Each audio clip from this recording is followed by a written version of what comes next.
بسم اللہ الرحمن الرحیم۔ السلام علیکم۔ سردار فیصل آپ کے ساتھ حاضر خدمت ہے۔ بڑی اہم سٹوری آپ کے ساتھ میں شیئر کروں گا۔ آپ جانتے ہیں کہ آج کے پی کے میں سوابی میں جلسہ تھا، پی ٹی آئی کا پاور شو تھا۔ پنجاب سے کتنے لوگ گئے آپ کے ساتھ یہ شیئر کروں گا۔ کنٹینر پہ کون کون موجود تھا، کس کس نے خطاب کیا، کیا کیا باتیں ہوئی، وہ چیزیں آپ کے ساتھ شیئر کروں گا۔ پنجاب سے کتنے لوگ نکلے، پنجاب کی جو قیادت تھی پی ٹی آئی کی، وہ کتنے لوگ لے کے وہاں پہنچنے میں، سوابی جلسے میں پہنچنے میں کامیاب ہوئی۔ پورے پنجاب میں تقریباً اسلام آباد سمیت جو ہے وہ آپ کہہ سکتے ہیں کہ دفعہ 144 نافذ تھا۔ معاملات کہاں تک پہنچے، کتنی گرفتاریاں ہوئی، کتنے کارکنان گرفتار ہوئے، اس کے علاوہ قیادت میں کون کون گرفتار ہوا، وہ تمام چیزیں میں آپ کے ساتھ شیئر کروں گا۔ بڑی سخت باتیں کی گئی ہیں جلسے میں، اور کنٹینر میں جو تقاریر وغیرہ کی گئی، بڑی سخت تقاریر اس میں کی گئی، وہ چیزیں کچھ آپ کے ساتھ شیئر کرنے کی کوشش کروں گا۔ سب سے پہلے اس بات کی طرف چلتے ہیں کہ جی کون کون سے لوگ جو ہے وہ کنٹینر پہ وہاں سوابی جلسے میں موجود تھے۔ سب سے پہلے بیرسٹر غور صاحب تھے، اس کے علاوہ علی امین گنڈاپور صاحب تھے، علی محمد خان صاحب تھے، شعیب شہین صاحب تھے، فیصل جاوید صاحب تھے، عامر مغل صاحب تھے، محمود خان اچکزئی صاحب تھے، شیر افضل مروت تھے، اور جنید اکبر صاحب تھے، زرتاج گل صاحبہ تھی، سیمابیہ طاہر ستی صاحبہ تھی، دیگر لوگ بھی جو ہے وہ سینئر جو قیادت ہے ان میں لوگ جو ہے وہاں پہ موجود تھے۔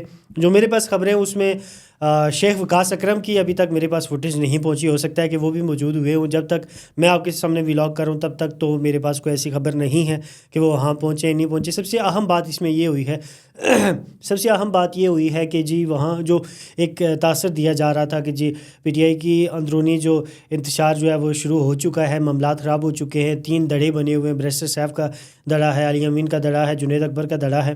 وہ دڑے تو موجود ہوں گے یقیناً، جو بڑی سیاسی پارٹیاں ہوتی ہیں وہاں نمبر گیم بھی ہوتی ہے، عہدوں کے مسائل بھی ہوتے ہیں، لیکن یہ ہے کہ وہ مسئلے آج نظر نہیں آئے، بلکہ تمام چیزوں کی اگر ان چیزوں کو مد نظر رکھتے ہوئے میں آپ سے بات کروں تو تقریباً سب نے سیم ہی بات کی۔ ذرا 47 کے حوالے سے چیزیں چلی، اس کے علاوہ جو 47 سے مراد میری فارم 47 ہے، اس حوالے سے بات چلی۔ محسن نقوی صاحب کو بڑی تنقید کا نشانہ بنایا گیا۔ اس کے علاوہ جو ہے وہ پنجاب جو موجودہ سیٹ اپ ہے، وفاقی جو سیٹ اپ ہے، اس کو بڑی تنقید کا نشانہ بنایا گیا۔ علی امین کے حوالے سے بات کروں تو ان کا کہنا تھا کہ ہم نے بدلہ لینے کا سوچ لیا ہے۔ تو اگر ہم نے ابھی تک سوچا نہیں ہے، اگر سوچا نہیں تھا تو پھر 9 مئی میں کیا ہوا، پھر اس کے بعد جو آپ نے ڈی جو کا پہنچے تھے اس میں آپ کس نظر سے، کس مائنڈ سیٹ سے آئے تھے، پھر وہ بھی چیز ڈسکس کرنی پڑے گی۔ کیا پہلے سے وہ تیار نہیں تھے، یا وہ اس طرح سے آپ کہہ سکتے ہیں کہ ان کی پریپریشن احتجاج کے لیے، دھرنے کے لیے نہیں تھی۔ لیکن ان کا کہنا ہے کہ اگر ہم نے سوچ لیا تو تم برداشت نہ کر سکو گے، اور اگر نفرتیں ہم نے بڑھائی تو پھر پاکستان کا نقصان ہوگا۔ پھر یہ بیسکلی جو تھا، یہ تحریک انصاف نے یوم سیاہ منانے کے لیے، کیونکہ 8 فروری کو آپ جانتے ہیں کہ الیکشنز ہوئے تھے، تو اس دن کو سیاہ ترین دن کہا گیا، اور اس کے خلاف جو ہے وہ آج کا دن بنایا گیا کہ ہمارے ساتھ زیادتی ہوئی ہے، وہی فارم 47 فارم 45۔ اچھا، اس کے علاوہ بیرسٹر غور نے کہا کہ 8 فروری کو عوام نے بانی پی ٹی آئی کو اکثریت دلائی تھی، رات کی تاریکی میں ہمارا مینڈیٹ چوری کیا گیا، یہ بات بھی کہی گئی۔ اس کے علاوہ جنید اکبر نے کہا کہ یہ حکومت دلوں پہ راج نہیں کرتی، ہم اداروں کو مضبوط دیکھنا چاہتے ہیں، قانون کی حکمرانی تک ہماری جدوجہد جاری رہے گی۔ اس کے علاوہ کیا ہوتا ہے، اسد کیسر نے کہا کہ اس حکومت کو ہم نہیں مانتے، جعلی حکومت اور جعلی وزیر اعظم ہے۔ اچھا، اس کے علاوہ جلسے سے خطاب کرتے ہوئے مجلس وحدت المسلمین کے سربراہ علامہ راجہ ناصر عباس نے کہا کہ ان کا مینڈیٹ چھینا گیا ہے، ہمیں ایک دوسرے کے ساتھ دینا ہوگا اور ایک دوسرے کے ساتھ چلنا ہوگا، پاکستان کی ترقی اور جمہوریت پر یقین رکھتے ہیں۔ پھر محمود خان اچکزئی نے کہا کہ پاکستان میں آئین کی بالادستی چاہتے ہیں۔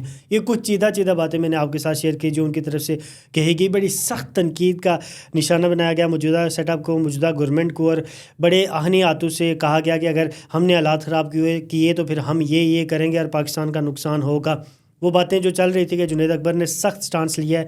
اس سے پہلے یہ ہوتا تھا کہ جب بھی علی امین گنڈاپور صاحب کوئی احتجاج کی کال دیتے تھے یا ڈی چوک پہنچتے تھے، ان کے ساتھ اس طرح سے قیادت نہیں ہوتی تھی، لیکن اس بار یہ ہے کہ سینئر قیادت جو ہے وہ کنٹینر کے اوپر نظر آئی۔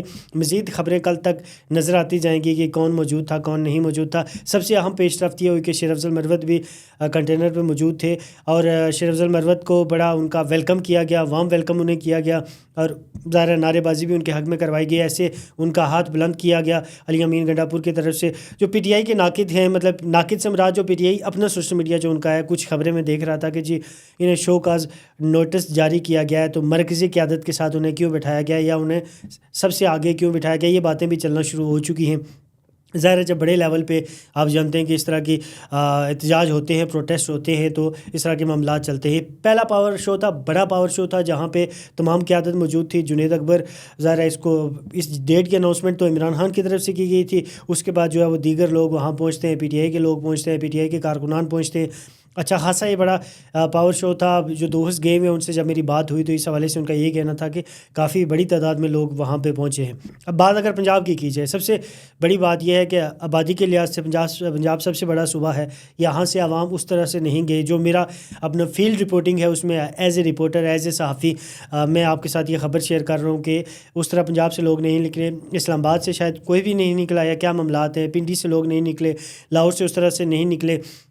زرتاج گل صاحبہ کی بات کی جائے تو زرتاج گل صاحبہ کا جو حلقہ ہے وہ 8 لاکھ کا حلقہ ہے، لیکن جب ان کی ویڈیو آتی ہے تو تقریباً اس میں 15 سے 20 لوگ تھے۔ عماد اظہر بھی آج نظر آئے، بڑے عرصے کے بعد وہ منظر عام پہ آئے، اور ان کے ساتھ بھی کچھ لوگ جو ہے موٹر سائیکلوں پہ سوار ہو کے جا رہے تھے۔ یہ آج کی ملی جلی جو ہے وہ معاملات رہے، اور بڑی سخت تڑیاں بھی لگائی گئی، معاملات کیے گئے۔ عمران خان کے حوالے سے، ان کی پالیسی کے حوالے سے جو ہے وہ چیزیں سامنے آئی۔ اب عام تاثر یہ دیا جا رہا ہے کہ کیا جنید اکبر اور علی امین کے گنڈا پور کے درمیان جو تنازع کھڑا ہوا تھا وہ ختم ہو چکا ہے؟ یہ اب فیصلہ وقت ہی کرے گا، کیونکہ نام چلنے شروع ہو چکے ہیں کہ جی، جیسے میں نے آپ کے ساتھ شیئر کیا تھا کہ 4 نام ہیں جو سامنے آ چکے ہیں، جس میں وزیر اعلیٰ کو چینج کیا جائے، اگر ممکنہ چینج ہو سکتا ہے تو اس میں کون کون سے نام آ سکتے ہیں۔ شکیل خان کا نام جو ہے وہ سر فہرست ہے، میں ابھی تک اس اپنی خبر پہ قائم ہوں، اور ایک آدھ میں نے نام آپ کے ساتھ اور بھی بتایا تھا۔ میرے ساتھ جو نام تھے، میرے پاس وہ 2 ہی نام تھے، 2 مزید جو نام ہیں، ٹوٹل 4 نمبر ہیں، لیکن ابھی تک وہ انفارمیشن میرے پاس نہیں پہنچی۔ یہ چیزیں آج دن کو ہوتی رہی، ابھی تک چل رہی ہیں ظاہر ہے، اور جب تک آپ تک ہو سکتا ہے کہ میرا ولاگ پہنچے تو جو پاور شو ہے پی ٹی آئی کا وہ ختم ہو چکا ہو۔ مولانا فضل الرحمان کی بھی سیاست میں انٹری ہو چکی ہے دوبارہ سے۔ سیاست سے مراد وہ سیاست میں ہمیشہ سے انٹر تو رہتے ہیں، لیکن کچھ کچھ حلقے جو ہے سیاست کے یہ کہہ رہے ہیں کہ مولانا فضل الرحمان صاحب اگر کھڑے ہو جاتے ہیں پی ٹی آئی کے ساتھ تو کیا کوئی نئی پی ڈی ایم بن سکتی ہے۔ آپ جانتے ہیں کہ عمران خان کے خلاف جب عدم اعتماد کی کال آئی تھی تو اپنی جگہ پہ نون نے بھی کوشش کی، پی پی نے بھی کوشش کی، لیکن وہ اس طرح سے خاطر خواہ کامیاب نہیں ہو سکے۔ لیکن اس کے بعد جب مولانا فضل الرحمان کی انٹری ہوتی ہے، ناراض ہو جاتے ہیں پی پی اور نون، آپس میں تقریباً ناراض ہو گئے تھے، لیکن اس کے بعد یہ ہوتا ہے کہ مولانا کی سیاست میں انٹری ہوتی ہے، پی ڈی ایم وہ بناتے ہیں، اور اس کے بعد چیزیں آپ کے سامنے ہوتی ہیں، ووٹ ڈالا جاتا ہے۔ عمران خان عدم اعتماد کے ذریعے جو ہے وہ حکومت سے فارغ کر دیے جاتے ہیں، انہیں وزیر اعظم سے فارغ کر دیا جاتا ہے۔ یہ مولانا فضل الرحمان کی نسبت سے یا ان کی وجہ سے ہوا تھا۔ کیا دوبارہ کوئی ایسی پی ڈی ایم بن سکتی ہے، کوئی ایسا معاملہ بن سکتا ہے جس میں مولانا فضل الرحمان کو آگے رکھا جائے؟ اور پی ٹی آئی بارخواہ مولانا فضل الرحمان کا نام استعمال کرتے ہوئے نظر آتی ہے کہ وہ ہمارے ساتھ کھڑے ہوں گے، لیکن دوسری طرف جو دیگر لوگ ہیں جو حکومتی حلقے ہیں وہ یہ بات کر رہے ہیں کہ مولانا صاحب ملک کے خلاف کبھی نہیں کھڑے ہوں گے۔ ظاہر ہے وہ ایک بیانیہ بنانے کی کوشش کر رہے ہیں، لیکن کیا ہو سکتا ہے، مزید چیزیں جب ہمارے پاس پہنچیں گی تو آپ کے ساتھ ڈے بائی ڈے انشاءاللہ شیئر کریں گے۔ لیکن اس سے پہلے میری تمام دوستوں سے گزارش ہے کہ آپ نے سبسکرائب، لائک، شیئر ضرور کرنا ہے، بیل آئیکن کو پریس کیجئے گا، آگے بھی شیئر کیجئے گا۔ آپ کی جو شیئرنگ ہوتی ہے، آپ جو سبسکرائب کرتے ہیں، یہ ہمارے لیے موٹیویشن ہوتی ہے، تمام سٹوریز آپ تک پہنچاتے ہیں، اور کوشش یہ ہوتی ہے کہ جینوئن سٹوریز آپ تک پہنچائی جائے۔ سردار فیصل کو اجازت دیجیے گا، اللہ نگہبان۔